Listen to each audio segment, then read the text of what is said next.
Mr. McDermott's recognized. Thank you, Mr. Chairman. I always try and figure out what these hearings are about. And I don't know whether the purpose was to panic the charitable community into rushing to Washington to talk about what their deductions are all about. If that's the point, I guess we've done it. But what is troublesome to me is that I don't think that's what it's about, really. The gentleman from Ohio was asserting that the president was the only person who was looking to limit the cost of tax expenditures, including charitable deductions. Now, it was the chairman who proposed last year to lower the top individual rate to 25% in the revenue neutral basis. So you got to have some revenue from someplace. That would require him to raise revenue from someplace by limiting certain tax expenditures. Now, during the election, Governor Romney had exactly the same proposal.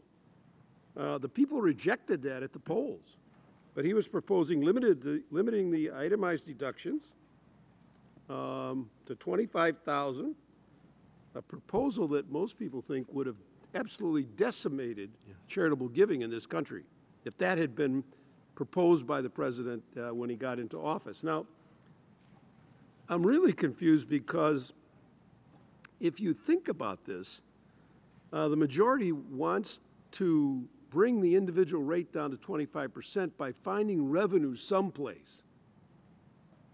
And I look around at where the places are you'd look for revenue.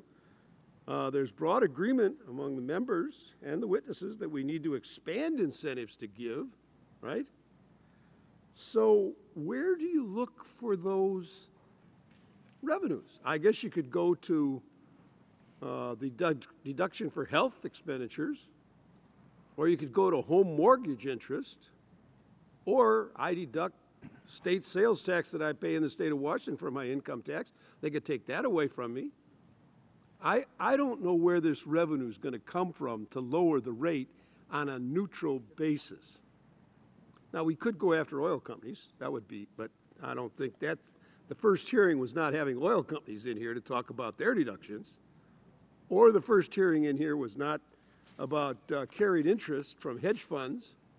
But what we do is we scare you folks into running in here and signing up in droves to say, hey, do you realize what you're going to do to this country if you start limiting the deductions? I heard from the president of Seattle University, and he said to me, Jim, our charitable deductions will drop, we figure, by at least 40% if you start fooling around with the limits that are in the law today.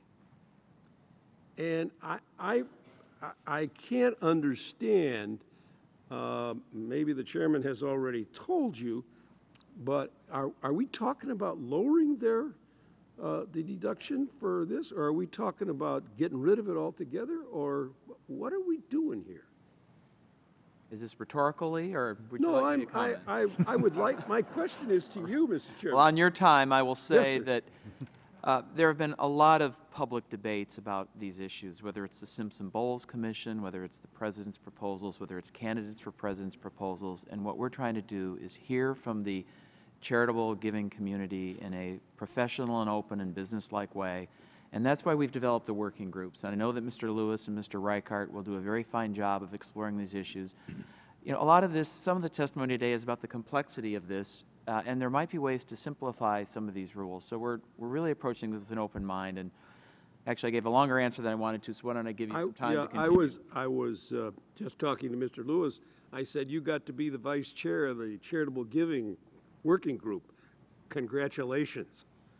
These folks are going to be 100% against doing what is perceived as what might happen in tax reform in this country. And I can't understand, is it we're sort of softening them up for the fact that they're going to get clipped? No. Or are we saying today, gee, we heard from you and we understand that it's a bad idea? Now, I can't judge yet quite what this hearing is about, but I appreciate your all coming. And I'm Dr. Bassani asked a question that worries me. When you start saying we're only going to give to Americans, that's like buying America. A lot of us give a lot of money to organizations that are based outside this country that are doing things in global health all over the world. And for anybody to start putting those kinds of prescriptions in the law really don't make sense to me. I yield back the balance of my time.